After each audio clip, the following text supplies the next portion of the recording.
Hello, welcome back to my channel. My name is Chelsea and I have an exciting topic for today for us to get started with. I have a nice little cup of tea here. It's actually a cacao herbal blend for supporting your luteal phase of your cycle.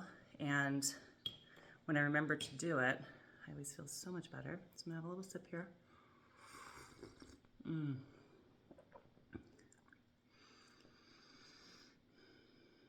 Doesn't take much, but connecting with the herbs and what they're supposed to deliver to the body, I think bringing that awareness for a moment allows your system to really take it in properly.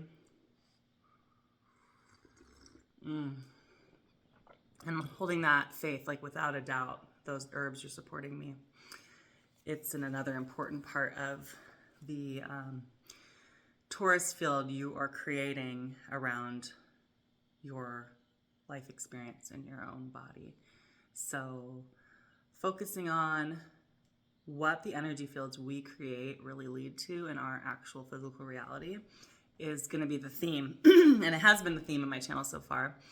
And I have a vast array of topics to be presenting to you on this channel. So please know that this content is going to continue to build, and I hope that you continue to tune in if you're inspired or interested in what I'm offering. So the question I posed to you from my notes brainstorming this today were, why are you not turned on? I think getting into the real meat of that question is scary for a lot of people. Maybe you don't know what you're going to find. Maybe the fear lingering in the background is that you're with the wrong person, or you might discover something about yourself you don't really want to look at that might make you feel unlovable. There's a lot of reasons why people don't really want to examine the truth of why they aren't necessarily feeling turned on by this scenario. But I'm also here to present another kind of idea of why you may not be turned on, despite whatever fears would come up with this question. A lot of it really has to do with programming your own neural pathways for desire and like sexual experience. I mean, really being in control of the grooves that you are making within your neural pathways. Like, you are repeating. I mean, it's practice, just like any other kind of skill. You know, you are working on focusing to get better, to improve, to connect with the sexy identity of yourself, if you will. So running stories is basically what I can kind of reduce this whole topic down to. And you don't know how to focus. So becoming aware of the monkey mind, how we all have trouble with focus. And this is where meditation really can come in. Some kind of meditation practice where you begin to hone your focus. So you don't allow the monkey mind to go on autopilot and like, well, this is just what's happening to me. I'm just receiving this experience and it's just happening to me. Or like, maybe God wants it to happen to me or something like that. That just puts your whole psyche into a receptive mode, which isn't necessarily bad as a woman if you're going to be getting into the bedroom. However, you don't want to surrender your authority in that position either. So understanding you are the author of your experience and you have the full authority for what kind of experience that it is. So putting a little bit of responsibility on yourself. And so if you feel like you're really in your wounding and you're still healing, then you may not feel like you're in your authority at the moment. And if you're in a relationship where you don't feel that you're getting from the other person the experience that you'd like to be getting, well, this is where this work comes in. So you start to examine, where are my limiting beliefs and storylines running that are either A, blocking me from expanding the consciousness into a positive experience that I will benefit more from. It is more in my authorship, like more in my authority. I'm owning this experience. Or are you seriously blocking the fact that deep down in your soul, you are with the wrong person and you need to make a shift? So that is a much different topic than what we're going to be getting into today. We're really just focusing on your thoughts, your focus, and what divine union really means. So getting into the bedroom and getting into a state where you're in a full union with your partner, that you have sealed up this container of, we're calling it marriage today, marriage. This means, okay, I've committed to this person only, I've forsaken all others, perhaps. That's a typical vow. And when you forsake all others, that really means forsaking all others. Like, you're not listening to his parents and his extended family's opinions about your lives, or your own family or your friends' influences, or even the media. You are fully in the authorship, and you take what resonates for you and you leave what does not, and really examining those for yourself day to day. So I present to you the concept, what if I told you that your bank account was determined by your connection to this frequency of divine union? It's pretty well known in financial circles that divorce is very expensive and that marriage is often a boost for finances. A lot of people, too, will be really concerned about bringing children into the world, which makes sense because they are a huge responsibility and liability and extremely expensive. But it's also kind of, if you start to examine it, oftentimes people have children and then their finances expand as a result of the expansion of their responsibilities and the life around them. So if you knew your bank account was determined on your ability to be in a love frequency and divine union with this soulmate that you're with, would you take your role in the bedroom more seriously? I think you would. So is there a direct causal relationship there? You know, it's up for debate. But there is definitely something to be said that somebody who is feeling better about themselves, has higher self-esteem, more of a feeling of self-worth, and more security within their foundation, which the marriage and the family life is meant to provide. If you're feeling really solid in your foundation and your self-esteem is high, generally you will perform better in all areas of your life, and work would not be an exception. So thinking of these goals as having higher reaching potential for your overarching life, and some people think of it too, like the Native Americans, I believe, or some cultures and traditions I've heard it presented, where you are laying out the karmic implications, or it's like a domino effect for 7 generations after you. There's like some superstitions in some of the cultures that something that you do wrong in your life will be that wrong will be righted karmically like 5 generations after you. So the idea that your energetic field, your torus of energy surrounding your body, yourself, how far does that extend into the outer reality? How many generations forward are the things you're doing in this life affecting? How many people that you come into contact with, if you're in a state of bliss and joy and divine love versus a state of separation and disappointment and rigidity in your energetic field, like how is this affecting friends and neighbors that you're interacting with, people in your workplace? Your torus field expands and expands, and the vibration that you're programming it with is affecting all of those around you. when you think of it in this level of energetic expression and feedback, it becomes fun to think about the level of authorship you are at, and maybe a little daunting, like how much responsibility do I really have in these energy fields? And it can be difficult to say at times where these boundaries lie or do not lie. So the idea that leading your own family, your individual body, you and your partner's body, your children, your family life, into a healthy, balanced state through orgasm, through this connection, you can change things happening within your life, your world, your relationships, by adjusting your own body's frequency through using your sexual body's naturally built-in system.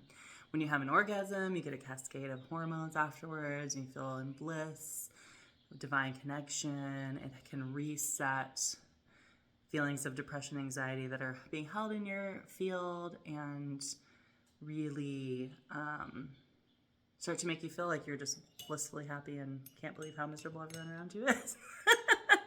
So I want that for you, holding that goal of attainment, which is very, very easily attained when you're working on focusing your mental power in the right way.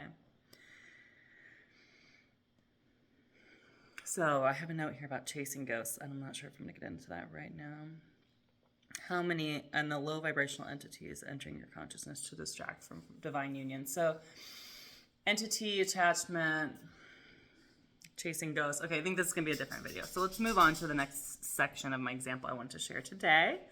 And this is leading you into, I'm going to be launching my website about what different coaching containers I'll start offering, and how to focus, what to focus on, and how to break the limiting beliefs around your relationship that is keeping you stuck in a groove and a pattern that you'd like to shift, is where the individual coaching will come in. So my example for today is this. It's pretty simple. I have done another video about this before on a different channel, but you probably haven't seen that one, so we're going to dive into it today. So I believe everybody understands the euphemism around an eggplant. That's the eggplant emoji, okay? It represents the member on the male. So one day I was lucky enough to sort of jump into I guess I shouldn't say lucky. I mean, I had worked the consciousness into focusing deeper and deeper on the fact that there is no divide. Like, we're all one, this unified consciousness, the oneness. So I had been playing with that meditation, so it's building in my consciousness, my psyche, the idea that, okay, there's a boundaryless energetic field here that we're in. And we're limited within the boundaries of our body in some ways, but our psyche can take us into that energetic field of consciousness. And you want to make sure you're doing that in a safe environment, like in a marriage. So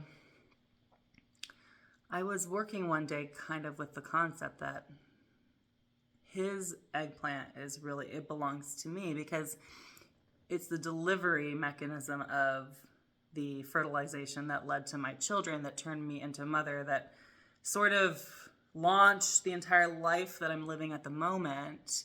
And, you know, naturally men don't really think of the women as separate and equal the way that our political and cultural narratives would like it to be in today's world. Romeo! Romeo! Come here, Romeo. Romeo! Come here, buddy. Come here. Generally speaking, when a man is entering that space, he's kind of thinking of the woman as his, you know? And you can think of him as yours as well, but how much are you each other's? Well, I was able to enter into a space where my mind was thinking of his eggplant like it was actually on my body and not his. And I could dive into the pleasure of what I was doing to manipulate it as if I was maybe feeling it myself. And when I got into this space, I found myself surprised with the how much fun it was. First of all, the excitement and the play around not having any limits. And I think all women, it seems natural to kind of like, we're curious about the energetic pursuit that the men are able to achieve using their tool. And I started to laugh. This laugh came over me that like became so high vibrational. It was just this joy. It was a laugh of playing in the divine realms, like a child would laugh. Like if you hear a baby start to laugh, and then everyone around the baby is like, "Oh my God, this is the most beautiful laugh," and they just start laughing, and everyone's just in that bubble. That kind of feeling. So he starts to laugh with me because it's the same. It's that energy of like that baby laughing, and he's laughing, and I'm laughing, and it was like we could see how amazing this one moment was that we were able to attain this high level of vibration and feeling. And it was so exciting that it surprised us, and that deepened the entire experience of how joyful it was not to be within the separation at all. So for an archetypal, I like to use archetypes. Archetypes are a really helpful way for the human psyche to tap into a particular type of frequency or universal human storyline that takes our personal petty details of our own lives kind of out of it. It's like my yoga teacher would always teach through similes and metaphors. And so archetypes work like that for your psyche. So the archetype I love to look at in this way is the Narcissus and Echo stories from Greek mythology.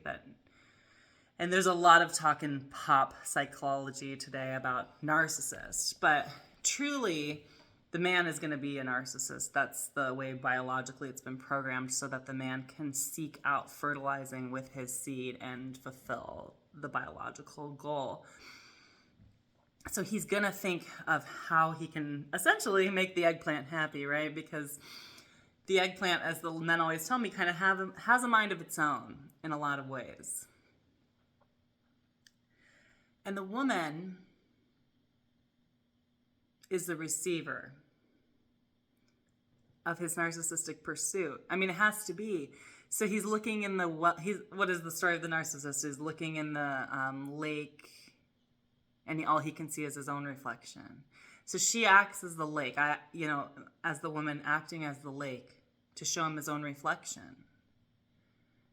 So what does he want to see? He wants to see that he is all powerful, that he is the most beautiful, that he is the most sexy, that you couldn't be more turned on ever by anyone other than him, because you're his echo. So if you echo in the way that entices the narcissist to fulfill his fullest desires, it jumps into that natural balance of field. I have found myself completely echoing. It's my body, my orgasmic field, echoing his orgasmic field. As he shoots, I receive. It's just our bodies working together in that way. Just holding that space and domino effect playing off each other. Like,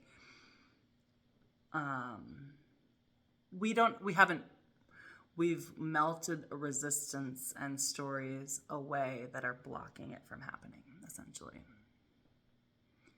When you work within the archetypes and the storylines and examine your own limiting beliefs around how you can be unified, these things start to take shape. But it can often be a serious practice because the way our lives play out, these limiting beliefs are constantly arising. And if you're not noticing and not working and meditating to elevate and ascend, oftentimes those limits just choke it out. So I hope you have some fun today playing with the Narcissus Echo. His eggplant is your eggplant, and I'll see you in the next one. Bye.